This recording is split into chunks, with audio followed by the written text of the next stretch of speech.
This video will provide a detailed explanation of Sun Wukong's birth and his journey of learning. Sun Wukong was born on an island that humans had not yet reached, a mountain in the sea called Flower Fruit Mountain.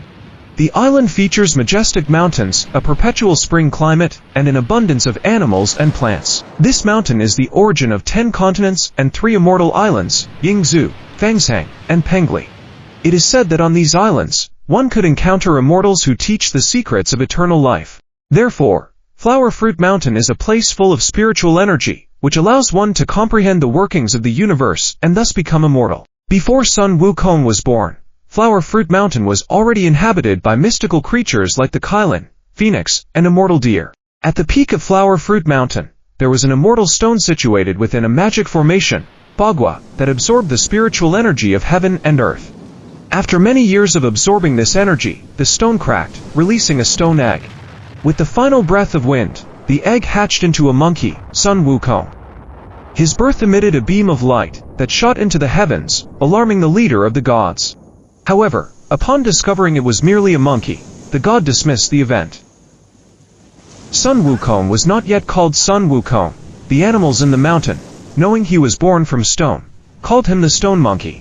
The stone monkey was very intelligent, and the animals in the mountain were happy to play with him. A group of apes accepted him as one of their own. In Chinese mythology, it is not the strongest who becomes a leader, but the one who can bring stability and prosperity. The stone monkey was no exception. One day, the stone monkey and his group reached a waterfall on the island. The monkeys marveled at its magnificence and proposed that whoever could enter the waterfall and come out unharmed would be their king. The stone monkey was the bravest among them. He leapt into the waterfall, and behind it, instead of a rock wall, he found a cave. It turned out that immortals had once lived in the mountain, but they had moved away, leaving the cave perfectly preserved. The stone monkey did not keep the cave to himself, but jumped back out of the waterfall to share the secret with his fellow monkeys. The stone monkey led the group into the cave, and the monkeys were overjoyed, as this meant they had found a home sheltered from the elements. The stone monkey asked them to fulfill their promise to make him king, and the monkeys honored this, calling him the Handsome Monkey King. The Handsome Monkey King was very capable, leading the monkeys in exploring the mountains, picking fruits daily, and throwing parties in the cave. This continued until one day, a monkey drank too much and died, leaving the group devastated. Although the creatures of Flower Fruit Mountain were filled with spiritual energy, possessing human-like intelligence and long lifespans, they were still not immune to death.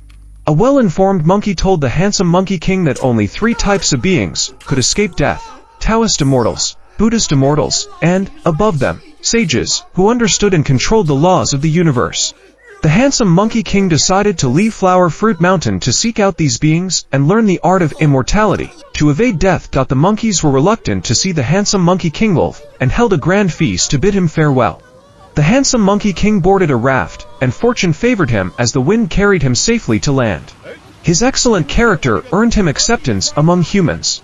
He wandered the human world for over a decade, crossing 2 oceans and several continents before receiving a clue from a woodcutter.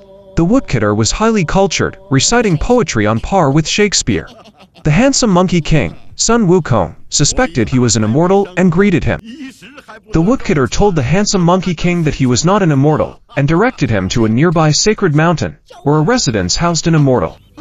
The Handsome Monkey King went to visit the immortal, who was called Patriarch Body. When Body asked where the monkey had come from, Sun Wukong told the truth. However, Body thought the monkey was lying, believing it impossible for him to have crossed half the world, and he expelled Sun Wukong. The Handsome Monkey King hurriedly explained that he had spent over a decade traveling to get there, and was not lying. Seeing his sincerity, Patriarch Body took him in, and gave him a meaningful name, Sun Wukong. Sun Wukong studied etiquette, proper conduct, and the laws of the universe in Patriarch Body's cave, while also helping with tasks like planting vegetables and chopping wood.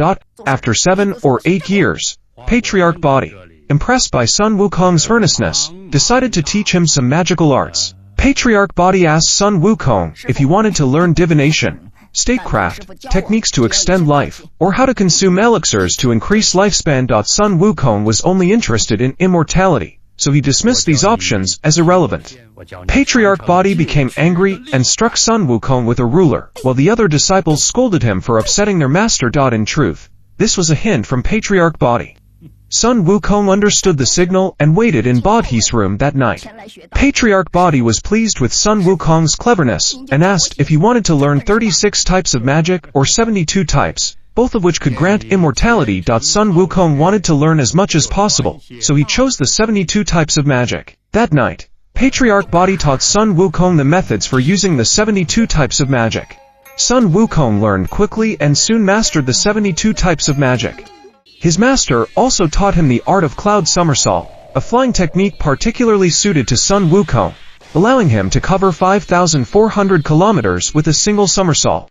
His master did not tell him that the secret to immortality was defeating the god of death, and that the 72 types of magic could turn the god of death into a mere toy. Once Sun Wukong had fully mastered the magical arts, Patriarch Bodhi decided there was no need for him to stay and sent him away. Patriarch Bodhi knew that Sun Wukong was rebellious and would likely cause trouble in the future, so he told Sun Wukong that he was no longer his master, and forbade him from ever mentioning his name. The master's final instruction to him was, "Do good deeds in the future and avoid doing wrong, or I will not spare you."